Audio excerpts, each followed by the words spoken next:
Hi friends, welcome back to our channel. అందరూ ఎలా ఉన్నారు? బాగున్నారా? మేమైతే చాలా బాగున్నాము. ఇది వ్లాగ్ ఏం చేయలేదండి.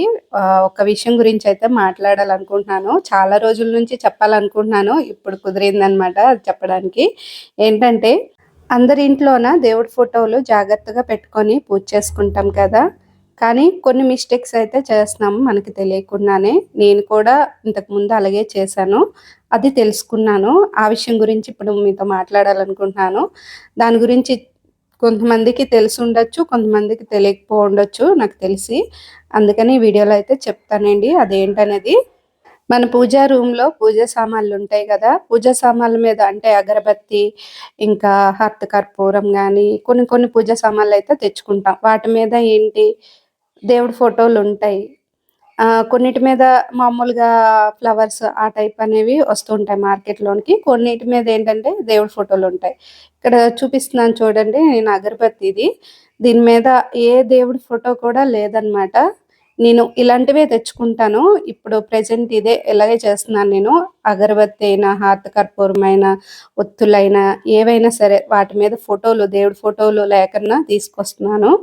ఎందుకంటే అవి మనము కవర్‌లనేవి డస్ట్‌బిన్‌లో పడేస్తున్నాం అనమాట. ఇప్పుడు దేవుడి గదిలో పువ్వులు అవన్నీ ఉంటాయి గదా! అవేంటి మనము మొక్క మొదట్లో గాని, వాటర్‌లో గాని వేస్తాం జాగ్రత్తగా. అయ్యో! దేవుడి పూజకి చేసిన పువ్వులు కదా! ఎక్కడ పడేయకూడదు అని చెప్పి అనుకుంటాం. అలాగే ఇప్పుడు దేవుడు పూజ సామాన్ల మీద అంటే అగరబత్తి అయిపోతే ఆ ప్యాకెట్ ఏంటంటే డస్ట్‌బిన్‌లో పడేయడం గాని అలా చేస్తున్నాము.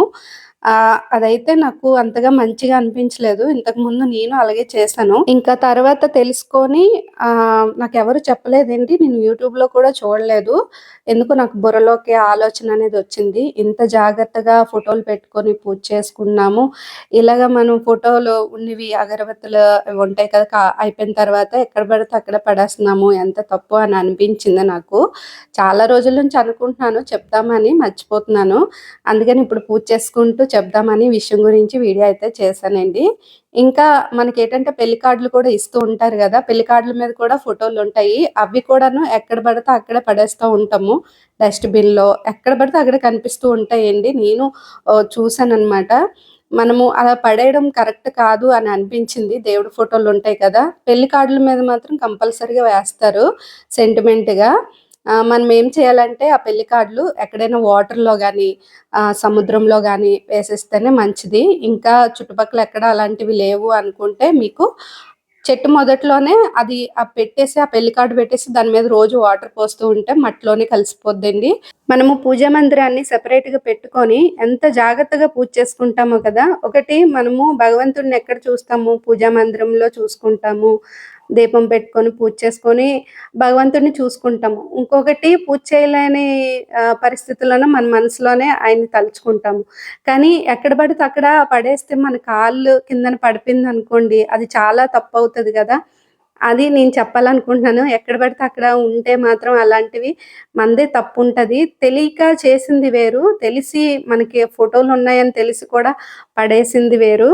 ఇంతకు ముందయితే నేను తెలియకన్నా చేశాను. తర్వాత తెలుసుకున్నాను. అక్కడి నుంచయితే నేను చాలా జాగ్రత్త పడుతున్నాను. ఇలాంటివి చూసుకుంటున్నాననమాట. ఎందుకో నాకు ఈ విషయం గురించి మీతో షేర్ చేసుకోవాలనిపించింది.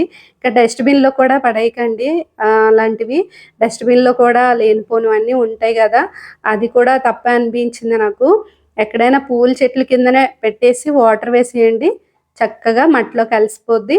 ఇంకా లేదంటే మీకు దగ్గరలో ఏదైనా చెరువు, నది ఉందంటే అందులో వేసుకోండి. అంతేగాని ఎక్కడ పడితే అక్కడ పడేయొద్దు. అనుకోకుండా ఎవరి కాలు కిందన పడిపోయిందనుకోండి ఫోటోలు అలాంటివి చాలా తప్పు అని అనిపించింది నాకైతే. మా పూజా మందిరంలోన ఎక్కువ ఫోటోలు కూడా ఉండవండి. చాలా తక్కువ ఉండేటట్టుగా చూసుకుంటాను.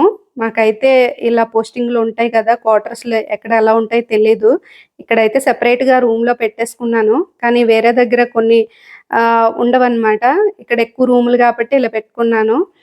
కానీ ఇలా ఎక్కువగా ఫోటోలు తెచ్చుకొని పెట్టుకున్నా సరే, నాకు పూజా మందిరంలోనే పెట్టుకొని పూజ చేసుకోవడం ఇష్టం. ఎక్కడ పడితే అక్కడ పెట్టలేను. అందుకనే చాలా తక్కువ ఉండేటట్టుగా చూసుకుంటాననమాట. మనమేంటంటే ఎక్కువగా పెట్టినా సరే ఫోటోలు, వాటిల్ని కూడా జాగ్రత్తగా క్లీన్ చేసుకొని పూజ చేసుకోవాలి. ఇంకా పాతవైపోయినవి కూడాను కొంచెం అవి కూడాను ఎక్కడ పడితే అక్కడ పెట్టేయకండి. ఆహ్, వాటర్‌లో గంగలో ఎక్కడైనా కలిపేయండి. లేదంటే ఎక్కడైనా చెట్టు మొదట్లోన గుడిలో ఉంటది కదా! గుడి దగ్గర చెట్టు ఉంటది. అక్కడ పెట్టేయండి తీసుకెళ్ళి. కానీ ఎక్కడ పడితే అక్కడ ఫోటోలు పెట్టకండి. ఇలాంటి చిన్న చిన్న మిస్టేక్సే చేస్తూ ఉంటాం కదా! తెలియకుండానే. నేను కూడా తెలియకుండానే చేశాను ఇంతకుముందు. ఇప్పుడు తెలుసుకున్నాను. ఇప్పుడేంటంటే జాగ్రత్తగా చూసుకుంటున్నాననమాట. ఏదైనా దేని మీద ఫోటో ఉన్నా సరే కవర్‌లో ఎక్కడైనా జాగ్రత్తగా పెట్టుకోవడం, తర్వాత ఎక్కడైనా వాటర్‌లో వేయడం గట్టా చేస్తున్నాను. మీరు కూడా తెలుసుకున్నారని అనుకుంటున్నానండి. నేను చెప్పింది కరెక్టా? రాంగా? అనేది కామెంట్ చేయండి. ఇంకా పూజ అయితే చేసుకున్నాననమాట. అసలు వ్లాగ్ అయితే చేద్దాం అనుకున్నాను. ఫస్ట్ పూజ వీడియో అయితే తీశాను. తర్వాత వ్లాగ్ అయితే కంటిన్యూ చేయలేకపోయాను. ఎందుకో వ్లాగ్ అయితే తీయలేకపోయాను తర్వాత. సర్లే ఈ పూజ వీడియో అయితే తీశాను కదా! ఈ వీడియో అయితే షేర్ చేద్దాం. దీని గురించి చెప్దాం మీతో అని చెప్పి మీతో అయితే ఈ విషయం గురించి చెప్పానండి. మీరు కూడా తెలుసుకున్నారని అనుకుంటున్నాను. వీడియో గనుక నచ్చినట్లయితే తప్పకుండా లైక్ చేయండి. సబ్స్క్రైబ్ చేసుకోండి. Thanks for watching. Bye friends.